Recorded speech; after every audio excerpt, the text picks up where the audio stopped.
Explore your interests and passions to discover your talents and fulfill your dreams at UMT. Information Processing Center accommodates more than 25,000 participants and meets the international standard. The clinical counseling facility is provided by Institute of Clinical Psychology to support a healthy mind and body. A modern and visionary mosque built to facilitate all the university and the people in the vicinity.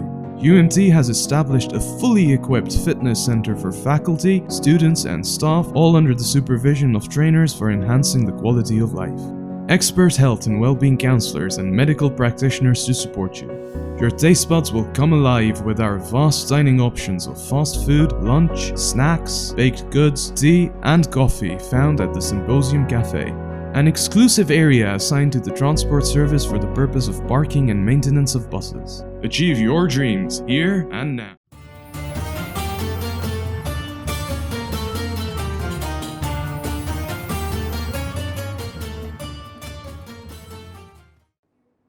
وقفے کے بعد ایک مرتبہ پھر سے پیام سیام میں آپ سب کو خوش آمدید کہتے ہیں.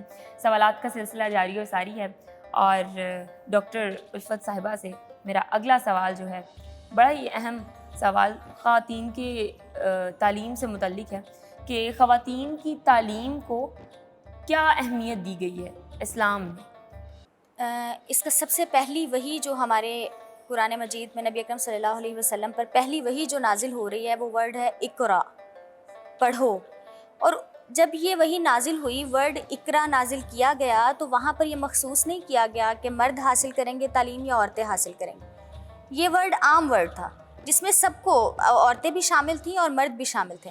اور پھر مرد کی تعلیم سے زیادہ اسلام نے عورت کی تعلیم پر فوکس کیا. یہ ہم سب جانتے ہیں کہ مرد کی تعلیم اس کے اپنے لیے ہے، لیکن عورت کی تعلیم نسلوں تک چلتی ہے. پوری نسل کو لے کر چلنا ہوتا ہے. ایک عورت نے ایک بیٹی کو، بیٹی سے آگے اس کا خاندان چلنا ہے، یا بیٹے کی تربیت اچھی کرتی ہے تو ایک اچھا شہری معاشرے کو دیتی ہے، وہ ایک اچھا باپ بنتا ہے، ایک اچھا بھائی بنتا ہے. تو وہ بیسیکلی عورت کی تعلیم مرد کی تعلیم سے کہیں زیادہ ضروری ہے. اب ہم دیکھ سکتے ہیں کہ بعض اوقات یہ بھی تنقید کی جاتی ہے کہ عورت کو تعلیم جو ہے وہ اس کے حق سے محروم رکھا گیا ہے. تو یہ ہمارے معاشرتی رویے ہو سکتے ہیں، اسلام نے اس سے قطعاً منع نہیں کیا. بلکہ ہم دیکھ سکتے ہیں کہ حضرت خدیجہ رضی اللہ تعالیٰ عنہا نے باقاعدہ بزنس کیا، جسے آپ صلی اللہ علیہ وسلم آپ کی تجارت کا مال لے کر، آپ کا مال لے کر تجارت کی غرض سے جاتے تھے.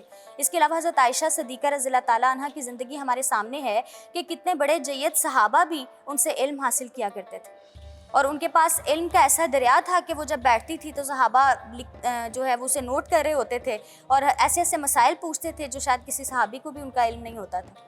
تو نبی اکرم صلی اللہ علیہ وآلہ وسلم نے اپنی زندگی میں باقاعدہ ان کو پریکٹس بھی کرایا حضرت عائشہ صدیقہ رضی اللہ تعالیٰ عنہ کی صورت میں، اور ہمیں حکم بھی دیا کہ لڑکیوں کی تعلیم کے حوالے سے، اور فرمایا کہ تم علم حاصل کرو ولو اور فرمایا اطلب العلم ولو بالصین، کہ علم حاصل کرو چاہے تمہیں چین جانا پڑے.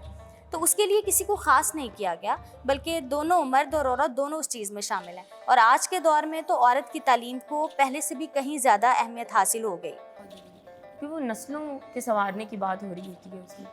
ڈاکٹر صاحب، اسی موضوع کا جو سب سے اہم سوال ہے میرے نزدیک، کہ مغربی ممالک میں عورت کی آزادی کے حوالے سے جس طرح سے چیزیں چل رہی ہوتی ہیں، ہمارے ملک میں بھی، اور جو کہ بالکل غلط چیز ہے، یہ نہیں ہونی چاہیے کہ برابری کے چکر میں ایک تحریکیں چلائی جاتی ہیں جس طرح سے عورت مارچ اور اس طرح کی. تو اس حوالے سے بھلا کیا کہا گیا اسلام میں؟ دیکھیے، بنیادی بات سمجھنے کی ضرورت ہے. مرد اور عورت کسی اعتبار سے بھی ایک جیسے نہیں ہو سکتے. ہاں، جہاں تک وہ ایک جیسے ہیں وہاں ان کے حقوق بھی ایک جیسے ہیں، بلکہ عورت کے حقوق اس میدان میں مرد سے بھی زیادہ ہیں. وہ انسان ہونے کے ناطے سے وہ بھی اللہ کی مخلوق ہے، مرد بھی اللہ کی مخلوق ہے، اور اس کے ذمے تھوڑے کام ہیں. وہ اگر اپنی عفت کی حفاظت کرے اور اللہ کی فرما برداری کرے تو اللہ اس کے درجے کسی بھی مرد کے مقابلے میں زیادہ بڑھاتے ہیں، زیادہ اجر و ثواب عطا فرماتے ہیں. اب دیکھیے، جب وہ اپنی تخلیق کے اعتبار سے، اپنی ساخت کے اعتبار سے، اپنی بہت ساری ذمہ داریوں کے اعتبار سے دونوں میں فرق ہے، اس کا مطلب یہ ہے کہ ہم زبردستی دونوں کو برابر بنانے پر کیوں تلے ہوئے ہیں؟ آخر اس کی وجہ کیا ہے؟ جب وہ اپنی تخلیق کے اعتبار سے یا تو اللہ سے درخواست کر لیں کہ اللہ اپنی تخلیق نعوذ باللہ اس کو تبدیل کر دے، ایسا تو نہیں ہو سکتا۔ جب ایک چیز آپ کے اختیار میں نہیں ہے تو کیوں ہم زبردستی، اور اس میں مسئلہ پتہ کیا ہے، ایک پہلو ہے صرف کہ عورت کو مرد بنانا ہے، مرد بنا کر پیش کرنا، اور کوئی مسئلہ نہیں۔ دیکھیے جہاں تک یہ بات ہے کہ ہم یورپ کی بات کریں، یورپ میں بھی اب حالات بڑی تیزی سے تبدیل ہو چکے ہیں، وہ پہلے والا یورپ نہیں ہے، لیکن بہرحال خاندانی نظام وہاں پہ اس طرح پریویل نہیں کرتا، اور اسلام جو ہے وہ خاندانی نظام پر بڑا فوکس کرتا ہے۔ اور مجھے یہ بتائیے، خاندانی نظام کے اندر یہ دو پوائنٹ نہ ہوں، ایک والدین کے حقوق کا تعین، دوسرا عورتوں کی ذمہ داری، اگر یہ طے نہ ہو تو پھر خاندانی نظام کسی بھی معاشرے میں اس کا کوئی بنا ڈالی جا سکتی ہے۔ تو جب خاندانی نظام نہیں بنے گا تو آپ کا معاشرہ کیسے ڈیولپ؟ تو اس معاشرے میں جہاں بڑی خوبیاں ہیں یورپ کے معاشرے میں، ان خوبیوں علم کے حوالے سے، تحقیق کے حوالے سے، اور جو ریاست کے فلاح ہونے کی، یہ وہاں کی خوبیاں ہیں، ہمیں یہ اڈاپٹ کرنی چاہیے۔ وہاں دوسری طرف ہمیں یہ دیکھنا ہے کہ وہاں ایک بچی جب بڑی ہوتی ہے تو اس بیچاری کو اسی طرح کام کرنا پڑتا ہے جس طرح مرد کو کام کرنا پڑتا ہے۔ یہ اس کی ذمہ داریاں، اس کی ساخت اور اس کی نیچر کے خلاف ہے، اور یہ گویا اس کو مرد زبردستی بنانے کی کوشش کی جا رہی ہے، اور اس کے نتیجے میں وہ عورت بیچاری مسائل کا شکار ہوئی ہے بجائے کہ اس کو تحفظ حاصل ہوتا۔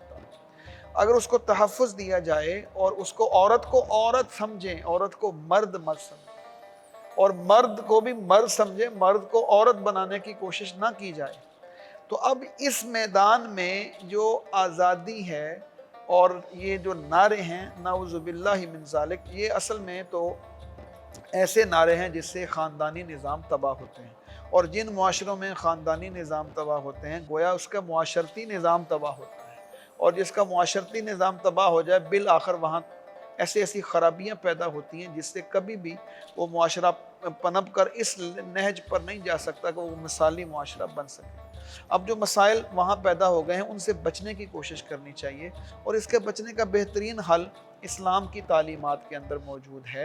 عورت کو اس کی ذمہ داریوں کے تعین کے ساتھ ایک ماں کی حیثیت سے، ایک بہن کی حیثیت سے، ایک بیٹی کی حیثیت سے، ایک بیوی کی حیثیت سے، یہ چار ہی اس کے جو ہے نا وہ ایک رتبے بنتے ہیں، اور ان چاروں رتبوں کے اندر اسے بہترین حقوق حاصل ہیں، اور اس کے ذمہ داریوں کا جو ہے وہ بوجھ کم کر دیا گیا ہے۔ اور کیا چاہیے؟ ہمیں بھی تو اس چیز کا خیال کرنا چاہیے کہ ہمارے خاص کر ہمارے ملک کی اپنی عورتیں، جب یہ عورت مارچ کی تحریک چلتی ہوتی ہے تو مارچ کے مہینے میں ہر سال تو ہزاروں کی تعداد میں عورتیں سڑکوں پہ ہوتی ہیں، تو ہمیں بھی تو ہمارے ملک کی عورتوں کو بھی تو اس چیز کا خود خیال رکھنا چاہیے کہ اسلام نے کتنی عزت دی ہے، اور ہم پھر اس چیز کو خود ہی غلط راستے پہ لے کے چل رہے ہیں۔ ہزاروں عورتیں سڑکوں پر ہوتی ہیں، وہ صرف عورت مارچ والی عورتیں نہیں ہوتی، عورت مارچ کے خلاف حجاب والی عورتوں بھی سڑکیں پر ہوتی ہیں، اور ان کی تو تعداد عورت مارچ والی خواتین سے زیادہ ہوتی ہے، اور وہ اس کے خلاف ہوتی ہیں، با حجاب ہوتی ہیں، اور ان کا نعرہ یہ ہے کہ اسلام نے ہمیں جو نظام دیا ہے ہم اس کو فالو کر کے اس میں عزت اور خوشی محسوس کرتے ہیں۔ مسئلہ یہ ہے کہ سمجھنے کی، اور وہاں جو نعرے عورت مارچ میں لگائے گئے ہیں، لگائے جاتے ہیں، وہ تو نعوذ باللہ اللہ کے خلاف ہیں، اللہ کے رسول صلی اللہ علیہ وسلم کے خلاف ہیں، اور ایسی بےہودگی ہے جس سے بچنے کی کوشش کرنی چاہیے۔ جب عزت آپ کو اسلام منع نہیں کرتا عورت کو، عورت پڑھے، جاب کر سکتی ہے کرے، ذمہ داری ادا کر سکتی ہے کرے، ہیلپ کر سکتی ہے کسی کاروبار میں کسی ضرورت کے تحت، اس کو منع نہیں کیا۔ نبی پاک صلی اللہ علیہ وسلم مجاہدین کو لے کر جاتے تھے، ساتھ خواتین بھی جاتی تھی، اور مرہم پٹی کرنا، ساتھ پورا تعاون کرنا، وہ ماہر بھی تھیں سارے معاملات کی۔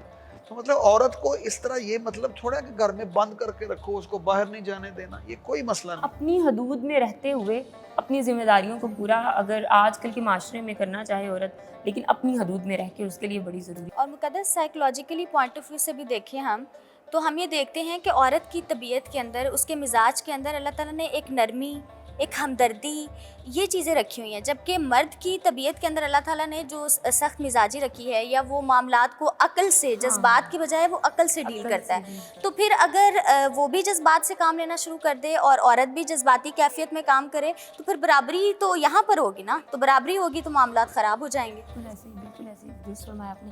الفت صاحبہ، میرا جو اگلا سوال ہے کہ مرد جب چاہے طلاق لے سکتا ہے, عورت جب خلا لے تو اس کے خلا لینے میں کیا کیا حکم فرمایا گیا ہے؟ جب میاں بیوی کے درمیان آپس میں ان کی ایک انڈرسٹینڈنگ نہ ہو رہی ہو, وہ لوگ اچھی زندگی نہ گزار پا رہے ہوں, تو اسلام نے یہ حق دیا ہے. اس سے پہلے طلاق کا اس طرح سے تصور نہیں تھا جیسے ابھی ڈاکٹر صاحب نے بیان کیا کہ ایک جو ہے وہ آدمی شادی کرتا تھا, تعدد ازواج کا تصور تھا کہ کافی زیادہ عورتیں ہیں, کسی کو طلاق دے دی, کبھی طلاق دے دی, کبھی اسے پھر کہہ دیا کہ میں مطلب اپنے نکاح میں واپس لیتا ہوں, وہ عورت بیچاری معلق رہتی تھی درمیان میں.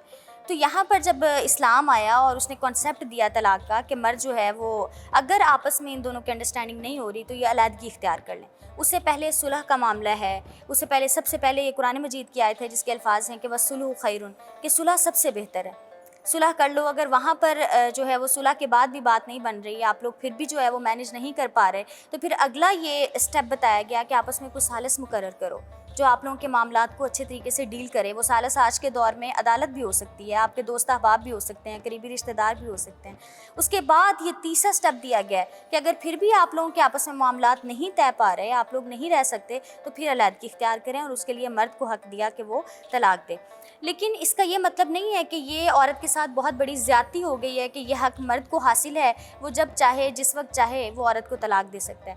اس کے بدلے میں عورت کو بھی حق دیا گیا ہے کہ اگر وہ جو ہے وہ اپنے آپ کو اس کے ساتھ کمفرٹیبل فیل نہیں کر رہی, ایڈجسٹ نہیں کر پا رہی, یا مرد اس کے حقوق پورے نہیں کر رہا, ٹھیک ہے, یہ بھی ایک کانسیپٹ ہوتا ہے کہ مرد جو ہے وہ اس کا نان و نفقہ بھی پورا نہیں کرتا. ہم اپنی سوسائٹی میں دیکھتے ہیں کہ وہ بہت سی بری عادات میں, ان چیزوں میں ملوث ہو جاتے ہیں, تو بیویاں بیچاری روتی رہتی ہیں, تو اس کو حق دیا گیا ہے کہ وہ بھی خلا لے سکتی ہے. بالکل صحیح, بالکل درست فرمایا. بہت بہت شکریہ الفت جہانگیر صاحبہ آپ کا, اور ڈاکٹر ساجد اقبال صاحب آپ کا. ناظرین, ہمارا آج کا جو پروگرام ہے یہیں پہ اختتام کو پہنچتا ہے. انشاءاللہ کل زندگی میں اللہ نے برکت ڈالی اور سانسوں میں روانی رہی, تو ایک نئے موضوع کے ساتھ, نئے مہمانوں کے ساتھ, نئے عنوان کے ساتھ آپ کی خدمت میں حاضر ہوں گے. تب تک کے لیے مجھے اور میری ٹیم کو اجازت دیجیے. السلام علیکم ورحمۃ اللہ.